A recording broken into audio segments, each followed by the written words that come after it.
네, 갈라디아스 말씀.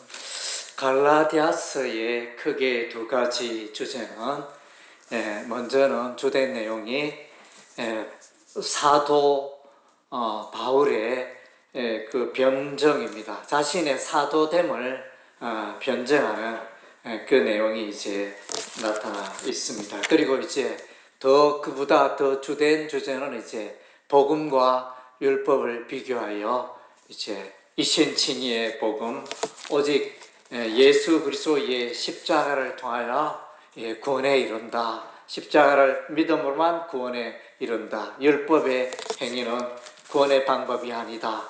그 부분을 이제 명확하게 말씀해 주고 있습니다. 그래서 이제 우리가 성경에 보면 예수 그리스도의 십자가의 피복음에 대해서 말해주는 대표적인 책을 들라면 이제 로마서, 그 다음 주에 작은 로마서를 할 수 있는지 갈라디아서, 그 다음 주에 히브리서, 이 세 권의 책이 이제 예수 그리스도의 십자가의 피복음을 가장 의미를 잘 드러내는 책에 속한다 할 수 있겠습니다. 그래서 여기서 이제 갈라디아서 이제 1장에서 다른 복음이라는 단어가 6절과 7절과 8절, 9절, 다른 복음은 없다. 이렇게 말해주고 있고, 이 갈라디아 교회의 배경을 보면 바울의 제1차 전도여행 때, 비시디아, 안디옥, 더베, 루스트라, 이고니온, 이런 지역에 이제 바울이 1차적으로 안디옥 교회에 선교사로 파송받아 바나바와 더불어 가서 복음을 전했던 지역이 바로 이제 그 지역이 되어지는데 남 갈라디아라고 할 수 있습니다. 남부 지역 갈라디아, 그쪽에 이제 복음이 전파되었는데, 그런데 이제 이후에 바울이 없는 동안에 유대인들이 일어나서 그들이 말하기를 이제 모세의 할례를 받아야 구원을 받을 수 있다 이러면서 바울이 전한 복음은 오직 믿음으로, 예수 그리스도의 십자가의 도를 믿음으로 구원에 이른다 그렇게 가르쳤는데, 그들은 유대 율법주의자들이 일어나서 모세의 할례를 받아야 구원받는다 이렇게 가르치는 다른 복음이 등장하고 있습니다. 그래서 이제 다른 복음이라 말씀해 주고 있습니다. 바울은 이제 그가 예수 믿고 나서 새 3차에 걸쳐서 예루살렘을 방문하게 되어집니다. 1차 방문은 오늘 본문에 나오는 3년 만에 1장 18절에 3년 만에 예루살렘을 방문하는 그것이 나오고, 그 다음 주에 2차적으로는 이제 안디옥 교회에서 예루살렘 교회 부조하는 일에 그 관여하는 일이 있어서 그때 2차로 예루살렘을 방문하게 되어집니다. 그리고 3차는 이제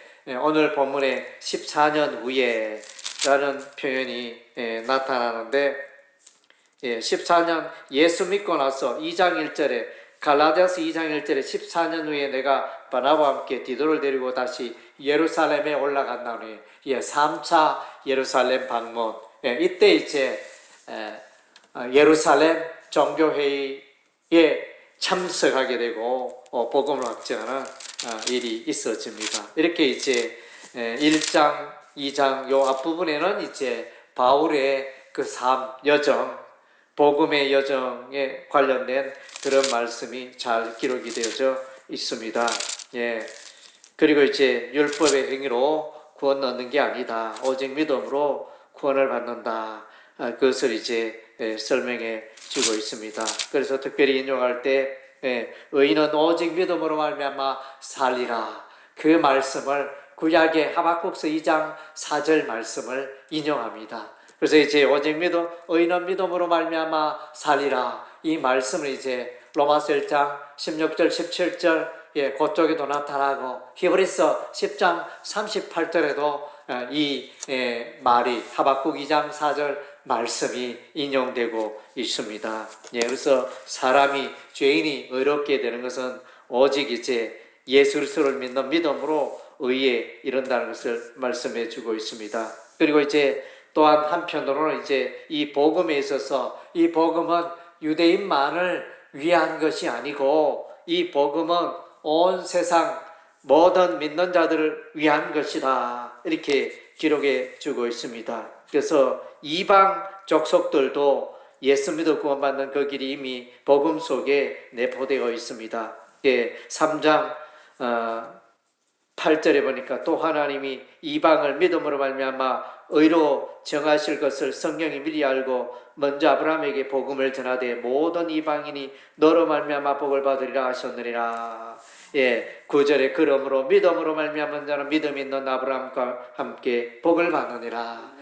구원의 복, 생명의 복, 하나님의 자녀가 되는 이런 복이 이제 믿음으로 가능하고 이방인들도 제한 없이 이 구원의 복에 참여하게 된다는 것을 말씀해주고 있습니다. 그래서 이제 율법과의 관계를 말해주는데 복음이 먼저냐, 율법이 먼저냐? 복음이 먼저입니다. 아브라함이 먼저고 율법은 모세 430년 이후에 생긴 그 율법.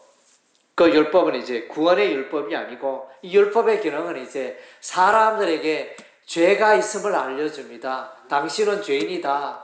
당신은 이 하나님의 법도대로 행하지 못하는 죄인이다. 그래서 이제 우리 인간의 죄성을 보여주는 그 기능을 하는 것이 율법이 되어집니다. 그래서 이제 율법은 결국은 사람들을 정죄하여 그리스도에게로 인도하고 그리스도를 바라보게 하고 예수 그리스도에게 구원의 요청을 하는 그런 역할을 이제 율법이 한다는 것입니다. 그래서 이제 몽학 선생이라 초등 선생이라 이렇게 말하는데 어린 그 신자들을 예수께로 인도하는 그런 역할들을 율법이 한다는 것입니다. 그래서 믿음이 오기 전에 율법 아래 메인바디였다 표현이 이제 갈라디아서 3장 23절에 나타나는데, 그래서 예수께서 오심으로 그런 이제 율법의 기능들이 다 이제 해소가 된 것입니다. 그래서 이제 율법에 대한 우리의 입장은 어때야 하는가? 그래서 어떤 사람들은 율법은 폐기되었다. 이 복음 시대, 신약 시대에 무슨 율법이 필요하냐? 이렇게 주장하는 자들이 있는데, 그런 주장은 옳습니까? 틀렸습니까? 그런 주장은 이제 잘못되었습니다. 그리고 또 이 율법의 말씀대로 다 행해야 한다. 뭐 이렇게 하는 그런 주장도 이제 틀린 것이고, 그래서 이제 율법은 예수 믿는 자들이 계속하여 이렇게 지켜야 하는 그런 것이 되어집니다. 물론 이제 구약의 제사 제도와 관련된 의식법이라고 그러죠. 의식법 막 그런 것들은 이제 해당 사항이 없고 이렇게 세월이 지나서 그 변경이 되었으니까 그런 것은 붙들 필요가 없고, 십계명은 오늘날도 여전히 유효합니다. 하나님을 사랑하고 이웃을 사랑하고, 이것은 이제 여전히 유효한 것입니다. 그래서 이제 예수 믿기 전에는 이제 이 율법을 행하는 게 힘들고 어려웠지만은 오히려 이제 예수 믿고 나면 성령께서 도와주심으로 율법의 삶을 더욱 잘 살 수 있다. 율법은 결국은 하나님의 의니까, 하나님의 의로운 삶에 관한 내용이니까 그것을 이제 더욱 잘할 수 있다. 그런 이제 상호 호환적인 복음과 율법의 그런 관계를 우리가 볼 수 있습니다. 그래서 이제 그러나 이 율법의 행위로 구원받고자 하는 것은 전혀 아니다. 그래서 오직 믿음으로 구원을 받는다. 그것을 이제 갈라디아서는 이제 강조해 주고 있습니다. 그리고 2장 16절에 사람이 의롭게 되는 것은 율법의 행위로 말미암음이 아니요 오직 예수 그리스도를 믿음으로 말미암는 줄 아는 거로 우리도 그리스도 예수를 믿나니 이는 우리가 율법의 행위로서가 아니고 그리스도를 믿음으로 의롭다함을 얻으려 함이라. 율법의 행위로는 의롭다함을 얻을 육체가 없느니라. 그래서 인간에게 구원의 방법은 인간에게 있는 게 아니고 오직 하나님께 있다는 것입니다. 십자가 하나님의 아들 예수 그리스도를 믿고 영접하는 자들에게는 구원이 임하고 그 예수 그리스도를 배척하는 자에게는 구원이 없다는 것입니다. 그래서 베드로도 사도행전 4장 12절에 천하 인간의 구원을 얻을 만한 다른 일은 우리에게 주신 일이 없다. 그렇게 말씀하고 있는 것을 보게 되어집니다. 그래서 이제 예수 믿는 자는 성령이 오십니다. 성령을 선물로 받게 되고 예수 믿는 자는 성령 안에서 살아가는 자라 할 수 있습니다. 그래서 육신의 소욕과 성령의 소욕에 관한 내용이 5장 16절과 17절에 나타나 있습니다. 내가 이르노니 너희는 성령을 따라 행하라. 그리하면 육체의 욕심을 이루지 아니하리라. 육체의 소욕은 성령을 거스르고 성령은 육체를 거스르는 이 둘이 서로 대적함으로 너희가 원하는 것을 하지 못하게 하려 함이니라. 그래서 이제 요 내용이 그대로 잘 설명되고 표현된 게 로마서 7장입니다. 로마서 7장에 보면 바울이 오라 나는 공관자로다 이 사망에서 누가 나를 건져내랴. 그래서 선하고 의로운 삶을 살기를 원하는데 자꾸 죄 가운데 넘어진다. 알고 보니 그것은 바울 자신이 행하는 게 아니고 바울 자신의 내면에 마음속에 내면에 가는 그 죄성이 자꾸 이제 그래서 바울은 고백하기를 내 안에 죄가 있도다. 내 안에 죄가 거하고 있도다. 그렇게 고백하는 것을 보게 되어집니다. 그래서 이제 이 부분을 많은 사람들이 착각하기 쉬운데 그래서 이제 로마서 7장을 해석하기를 어떤 사람은 바울이 예수 믿기 전에 한 고백이다. 이렇게 해석하는 사람이 있고 어떤 사람은 바울이 예수 믿고 나서 또 여전히 그리스도의 삶 가운데 갈등이 있다는 것을 보여준다. 이렇게 말하는데 그것이 결국은 이제 갈라디아서 5장 이 성령의 소욕, 육신의 소욕에 비춰볼 때 결국은 이제 로마서 7장은 거듭난 그리스도인의 성화의 과정에 있는 갈등의 내용이라는 것을 우리가 알 수 있습니다. 그래서 그리스도인은 예수 믿고 하나님의 자녀된 그리스도인은 이제 성령 안에서 살아갑니다. 성령으로 말미암아 살아가고 그래서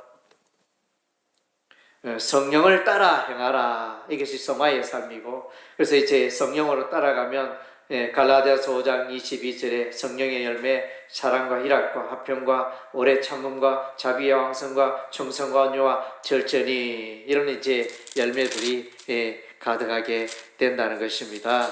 그래서 이제 이 부분을 명확하게 우리가 이제 짚고 넘어가는 게 중요합니다. 그래서 이제 로마서 4장에는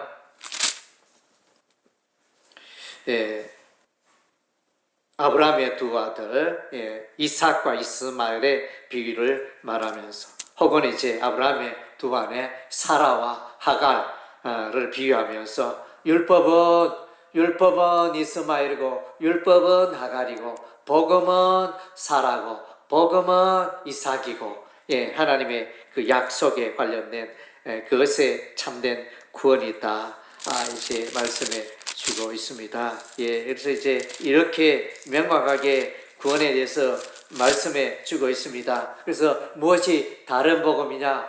예수 십자가의 도로는 충분하지 않다. 그가 예수 믿기는 믿어도 그의 삶이 이렇게 뭔가 뒷받침되어 줘야 그가 구원에 이룰 수 있다. 뭐 이런 식으로 설명하는 것은 이제 복음이 아니라는 것입니다. 그래서 이제 예수 그리스도의 십자가의 도를 믿는 자는 이렇게 다 구원받게 되는 이것이 이제 복음이고 거기다가 부족해서 거기다가 율법의 행위를 추가하는 것은 합당하지 않다. 물론 이제 율법의 삶을 살아야 하지만 그것이 구원의 조건은 아니라는 거죠. 그래서 너희가 삼가 절기를 지키는 거, 할례를 행하는 거, 그것은 구원의 조건이 아니다.